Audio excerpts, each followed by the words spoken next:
Howdy folks, I'm Teeny Tawny Crescent, tamely taunting troublesome tortoises. I'm Amber. And here are more troublesome tortoises for us to taunt. We do it because we can, I guess because we're bullies. That's what we do as butterflies, we bully other creatures. Let's get started on that.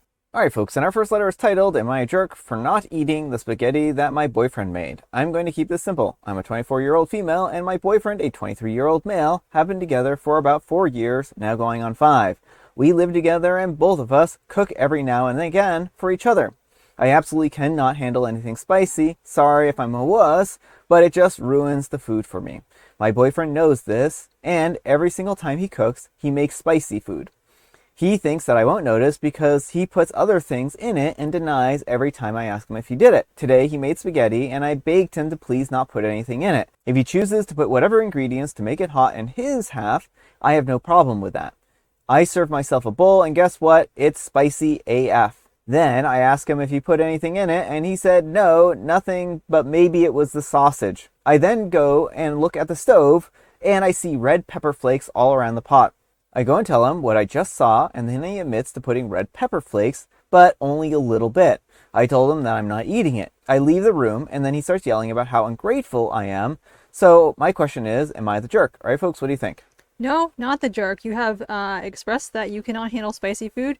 He is repeatedly sneaking spices into your food that you can't handle.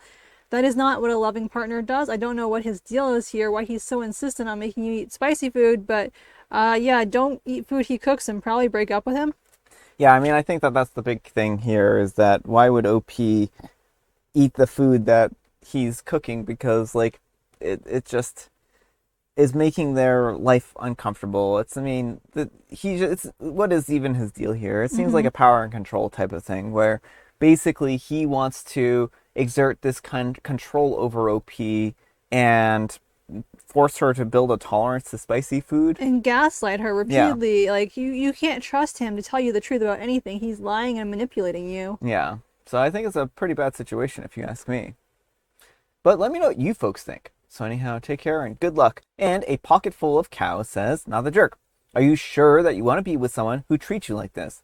I have a lower spice tolerance than my partner. Whenever my partner makes shared food, they always keep that in mind. Similarly, when I cook for us, I keep my partner's preferences in mind. That's just how it should be in a healthy, loving relationship. And OP replies, yes, this is exactly what I do for him, considering he doesn't like tomatoes or onions. I just have no idea why he does it to me. And Ditto Head Forever says, you're not the jerk. What is his game plan here anyways? Is he trying to make sure that he never has to cook for you? And OP replies, it's ridiculous because he loves to cook, even more than me most times. So I absolutely have no idea why he does this. Maybe that's why he likes cooking. To torture OP. Alright folks, our next letter is titled, Today I Messed Up by Making My World-Class Chef Girlfriend the Perfect Toastie. This happened about a month ago, but I'm still processing the absurdity of it all, as making her a toastie. So my girlfriend is basically the goddess tier chef. She has worked at restaurants that people would literally book flights to visit. We're talking about the kind of place where you need to make reservations months in advance. She once turned down a job offer that some rating authorities consider one of the best restaurants in the world because she ate there as a customer first and decided that their garden salad was uninspired and their wait staff were weird. Well, when we moved in together, I quickly learned that despite being a decent cook myself, I was now living with someone who could probably make roadkill taste like Wagyu beef. She has opinions about salt types and doesn't want me touching her fancy cookware. I love cooking, but I'm not about to go to war with someone who makes me dishes with love hearts made of sauce, reduction, foam, so I graciously step aside and let her handle the kitchen duties at home. Well, fast forward to last month, she was on her period, feeling like absolute garbage, and asks me to make her tomato toastie, grilled cheese for you Americans. Simple request, right? I figured that even I can't mess up butter, bread, tomatoes, and cheese. So I make her this completely basic toastie, nothing fancy. Just sourdough, some good aged cheddar, butter both sides, medium heat, flip once, standard stuff like that. Literally any functioning adult could be able to do this. Well, she takes one bite and goes completely silent. I'm thinking that I somehow managed to offend her palate with my peasant-level toasty skills. Then she looks at me with genuine confusion and says, I can't make it this good. I laughed because I thought that she was joking. This woman can do things with molecular gastronomy that would make Henston blue menthanol weep. She's forgotten more about food than I'll ever know. There's no way that she can't make a better toastie than me. But here's where I messed up. I was wrong. For the past month, she's been asking me to make her toasties almost every single day.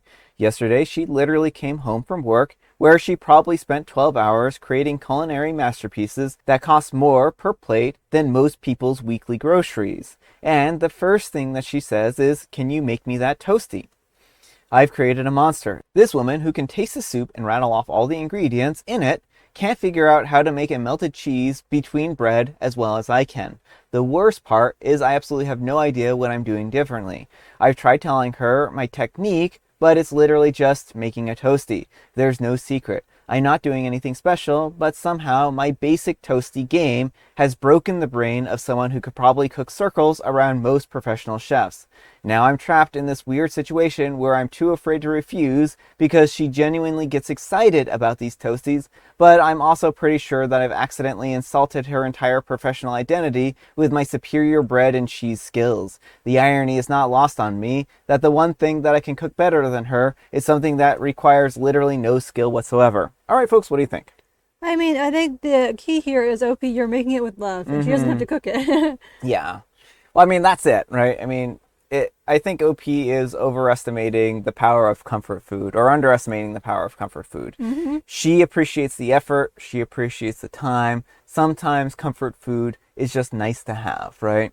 And food tends to taste better when someone else has made it for you and you haven't made it for yourself, right? So I think it's just a combination of things, right? She's tasting the love that OP's put into this dish. I don't think there's anything more to it than that, right? So I just think that OP should continue to make this woman toasties if that's what she wants, right? Like, it's a nice thing. It really is. Like, I really appreciate the wholesomeness here. But let me know what you folks think. So anyhow, take care and good luck. All right, folks, and our next letter is titled, "Am I a Jerk for Making My Kids Help Out with Dinner?" It's short. My older kids, 14 and 16, both boys, are pretty responsible. They make all their own meals for them and their sister and have done so for about 2 years. They also do turns with dishes every day. I cook for myself and my husband nightly. So last Friday, I decided to make dinner for the whole family since I hadn't done so in probably a few months. I asked my older sons if they could help with the seasoning and cutting up the veggies, and they immediately said, "I thought you were cooking." I told them that they still had to help, and my younger son said, "Why can't we just have one meal where we just come up and eat?" I told them that if they didn't want to help, then they didn't have to eat, and they still ended up helping anyways. But put up an argument about it, saying that they wanted a break. Very quiet at dinner. Am I the jerk? All right, folks, what do you think? Yes, OP, I think you're the jerk. I mean, it is one thing to expect kids to have some chores when they're teenagers.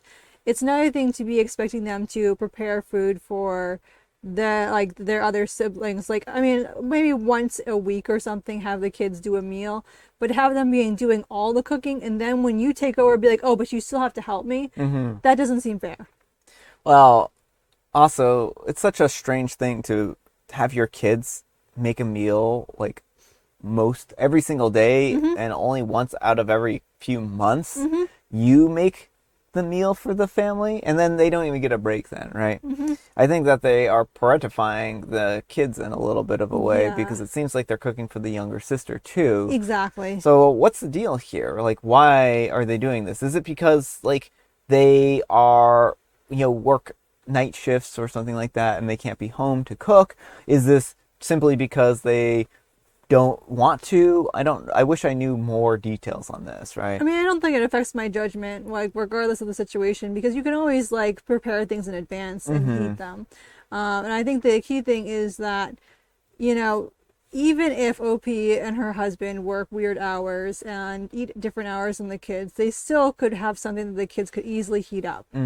There's a big difference between, here's this thing, just pop it in the microwave, and you need to make an entire meal for your sister. Yeah.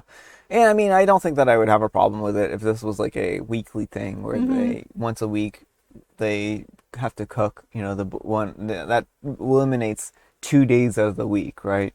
But the fact that they are cooking anyways, just for their husband, Mm-hmm. really bothers me because it just shows that this is more like they just don't want to cook for their children. Well, and that's the thing too. Like, how hard would it be to throw in a little extra food for the kids? Yeah. And like, do they just have really different palates, or is it that they want to give the kids lesser food because it's cheaper? Yeah. I don't know. But let me know what you folks think. So anyhow, take care and good luck. And Stenorific says, so your teenage sons feed themselves and their sister while you separately cook for only you and your husband? That's bizarre. Then you say that you're going to make dinner for everyone for the first time in months, but you don't actually make it yourself, but you have the kids do a substantial part of it, threatening them that they will not eat if they don't? Yeah, you're the jerk, and I'm at a loss to understand why dinner works this way in your house. And 567 Anonymous says, you never cook for your kids. And the one time you said that you would, you make them help? You're the jerk. And Kyok BL says, you're the jerk. I know people will say you're technically responsible, but your kids are right. They cook all of their own meals and their younger siblings and couldn't have a single night where they didn't have to. You sound like a lazy parent. Alright folks, and our next letter is titled, Will I Be a Jerk If I Countersue for What I Consider an Accident for the Cake That This Other Woman's Daughter Wrecked After She Ran Into Me? In the middle of June, I had picked up a custom chocolate cake from a bakery that cost about $65. On my way back to the car, a woman and her 2 kids were coming out of a church across the street where a wedding was taking place. I crossed at the crosswalk about half a block from the church.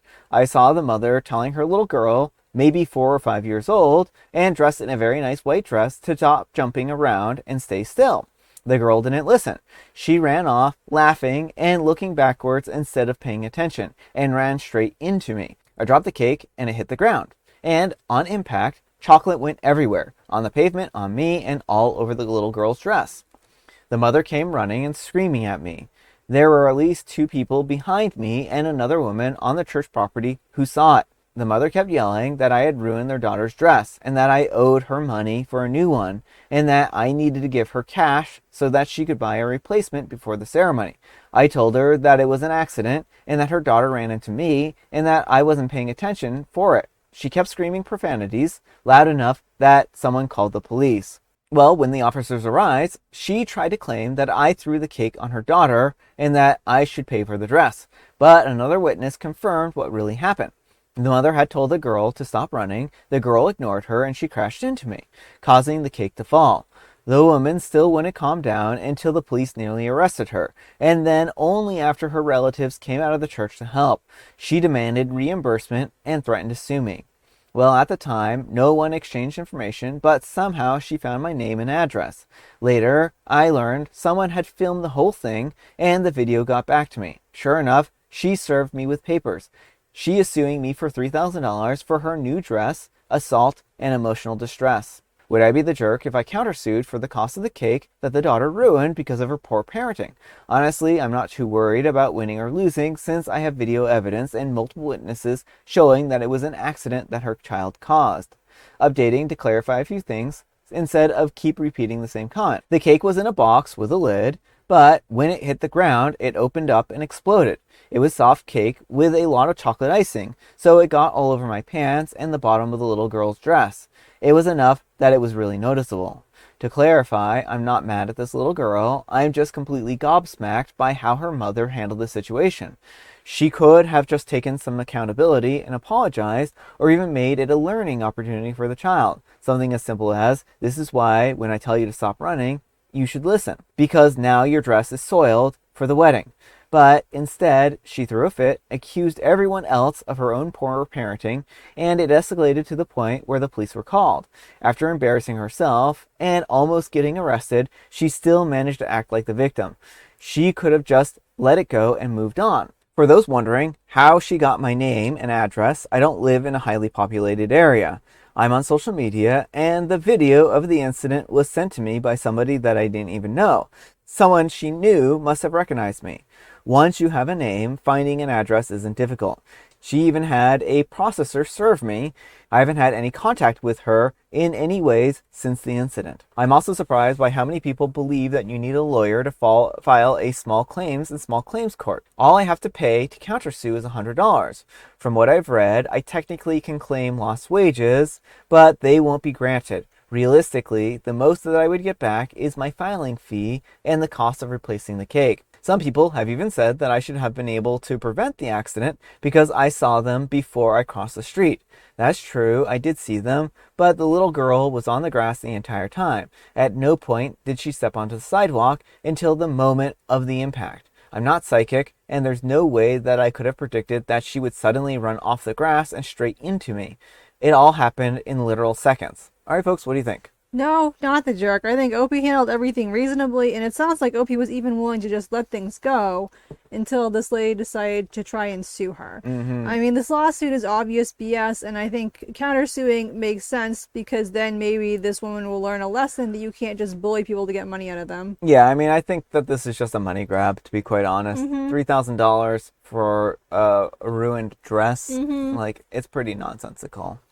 And I think that OP has every right to want to countersue her. And maybe if OP did countersue her and she had to pay some kind of fee, it would deter her from doing something like this in the future, right? You know, the thing is, like, OP couldn't have seen this coming. Like, kids play and sometimes they run out into, you know, the traffic or into people's paths and stuff like that. And that's just the way it is. And that's, you know, that's kids for you, right? Well, and it's not your onus to be watching other people's children either.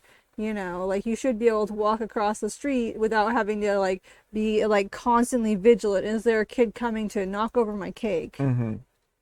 But let me know what you folks think. So anyhow, take care and good luck. All right, folks, it is tea time. Grab your beverages of choice. I've got some tea right here. And Amber, she has a joke. What might you call an explosive for a prehistoric animal? Oh, I would call it a Tyrannosaurus Rex because it wrecks everything. Dynamite. Oh, dynamite. And it's Velociraptor Awareness Month and Pierce Your Ears Day. Yeah, so now you're aware of velociraptors with pierced ears. They mostly come out at night, mostly. I don't know. I have no idea. And I have the special guest tea, some matcha. All right, folks, that's all the time we have for today. Thank you so much for watching. Happy terrific Tuesday, folks, spelled TWO. Amber, we need some kind of moral advice and or guidance, and please have it on food. Don't put food you know your partner doesn't like into their food. Yeah. Also, make your food with love. Yes. Thanks so much for watching, and we'll see you all tomorrow. Bye.